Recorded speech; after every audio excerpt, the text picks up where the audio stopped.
Hello, everybody, and welcome back to this week's segment. We are continuing the work that we started off with Louise in a big segment called Know Thyself, where we are speaking about the Enneagram. So welcome back, Louise. How are you? I'm great. How are you? Good. For those of you that caught the previous segments, that's fantastic. You'll know that Louise Sanders is a stress coach consultant with the stress experts. For those of you, this is a great reminder that haven't caught the previous segments. You will want to go back to the main episode where we talk about the Enneagram, what it is, the framework. Louise walks us through everything. So before you watch this segment, go back, watch the main one, and then you can start to work your way through all the different personality types. So today we are on number 4. Do you want to take it away, Louise? Tell us about the number 4. Sure. So the Enneagram type 4 is also known as the individualist. So the individualist is self-aware. They're very much about themselves, about me. So they're not necessarily like self-centered. Again, we're describing average level health to low level health, right? So they might look like they're self-centered, but they're very self-aware. They're sensitive. So they're emotionally sensitive to other people as well, but they're also sensitive to, themselves and their emotions. They can be reserved and kind of hold back from others. But they are emotionally honest. Their emotions don't really scare them. They actually live in the realm of their emotions. Their emotions can seem like fact. And so like if that's the way they feel, that's the truth of it. And so they very much take their emotions like seriously. They gave a lot of information to a type 4. They can be very creative. So they're very, a type 4, the stereotypical type 4 is the kind of one that's dressed different, maybe has a different color hair, or is an artist. So that's stereotypical. If you're a type 4 and you don't paint or you're not artistic, that's okay. You can still be a type 4. It's just that's the stereotypical creative and out there type personality. Okay. Yeah. That So makes sense. they're very personal. Like they're personable. They're fine getting in the dirt with you, like in talking about the hard stuff because they actually live in the hard stuff, right? But that's their tone. But they can be moody because of their sensitivity, and because of their emotions are so real. They can be like up these swings and down swings, and they're just they can be all over the place in that. Okay. So I know normally we work through, and question 1 and 2, sorry, Louise, if I cut you off there. You normally give some characteristics and talk about them, and then we move into strengths and weaknesses, which all kind of blend in one. So I'll let you take that section and take that over. Yes. So because they are so good at being in their dark emotions, like they're quite comfortable in those dark emotions, they live there. What makes them strong then is that they can talk to other people that are going through difficult times, and they're quite comfortable. Okay. That's not scary for them. Interesting. But the reason that they feel that way, and I think I might be getting to your next question, is they have this, because they're a green pearl. So a green pearl, if you don't know what I'm talking about, go back to the first session. They're running on this feeling of there's something missing. There's a hole, there's something missing. So like they're not necessarily defective, but they're unfulfilled. Okay. And a type 4 fills that unfulfillment by being unique, by being different. So they want other people to see them as being different. That's their main motivation. Okay. Yeah, they feel their value when they feel different and unique.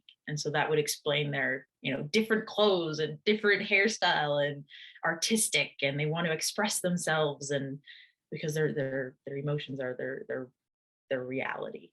Okay. I always want to type people and put them in categories. And I almost want to go back and do each of these types and go, okay, what careers do each of these people tend to end up in? Oh, When yes. you're talking about this, I'm like, okay, the emotions, I'm like, they'd be a good counselor, right? Like they're okay dealing with that, right? Yes. And they do make a good counselor for sure. An Yes. artist, like you said. I wonder if a lot, I'm just going in Go with it. this stuff, but I wonder if this personality could also be one of those activist type personalities too, right? Mm-hmm. They're always out there. I don't know. Nope, that might be off in left field. I'm just trying to paint that picture of who that person is, right? Yes. A lot of times there's like actors or actresses. Oh, yeah, right. Okay, that's obvious. Theater. Yeah. Okay, there we go. Okay, interesting. So we covered some characteristics, strengths, weaknesses, what motivates them. That is fantastic. I don't know if you want to add anything else there, or if you want to go ahead. I Well, see. one thing I just kind of want to mention is that, again, when it comes to relationships, I know we mentioned in relationships in other videos. When it comes to relationship for a type 4, it's kind of like the longing and yearning to be with the other person, but then when they're with the other person, it's too ordinary. So like sometimes unconsciously they'll be looking for ways to self-sabotage or to sabotage the relationship. Not that they're consciously meaning to, but it adds flavor and spice and uniqueness. So they have a difficult time living ordinary lives. Okay. So, paying bills. No, that's for ordinary people, or having a normal meal, or having meal times at a normal time. It's just too ordinary. So they want to make it different. Okay. Interesting. That's a good addition to it. Okay, that's perfect. And there is so much to this. And I know what we talked about today is just like the tip of the iceberg. And for those of you that caught the other segments, I think this work is so important. And I didn't leave that note at the beginning, start off with that note, I should say. In this crazy time, Louise, I mean, we have had 2 years of unpredictability and a lot going on. And that is the main reason, as you guys know, that I'm doing this series. I think no matter what our career is, no matter what we do, we've seen different parts of ourselves and others during this hard time. So I really wanted to bring this series to our listeners. So it's one big tool in our tool belt, right? To help us process what we're going through. And when we're looking at somebody that's going through the same stuff and going, like, what planet are you on? This can maybe help us cope, right? Understand ourselves and others. So that's why I wanted to bring Louise on. And personally, I did some coaching and I did a couple sessions with you. And I had some game-changing light bulb moments on discovering a few pieces that I still wondered about myself. And then when I did that session with you, it just, I don't even want to call it a light bulb moment because that's understatement. It's like the football stadium moment, like all the lights came on. I'm like, that's it. So long-winded, where I'm going with that is you do coaching and you do sessions about the Enneagram. Do you want to talk about the work you do with people and how, if somebody's interested, they can connect with you to do one of these sessions?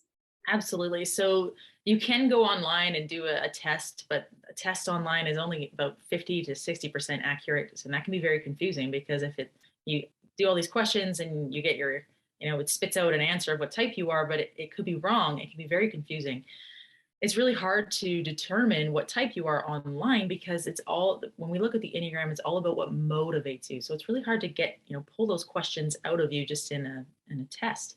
So what we do in our coaching, is we have like a dialogue. So we do reflection questions, and we talk through like what motivates you, and specific questions and worksheets to fill in to help you discover what type you are. So we work on it like little detectives together to determine your type. So it's a dialogue, not so much a test, and you come to discover your own type. So if you want to work with us, you can find us at our website at thestressexperts.com or drop us an email at info@thestressexperts.com. Wonderful. Thank you, as always, Louise, for sharing your wisdom, for coming on the show. I really appreciate it. And you in the audience, thank you for tuning in. If you like this as much as I did, like it, share it, and get it out there so other people can hear about this great body of work, the work that Louise does at the Stress Experts. And goodness, can't we all use a few extra tools in the tool belt these days? I think we can. So share it, get it out there. Thanks, guys.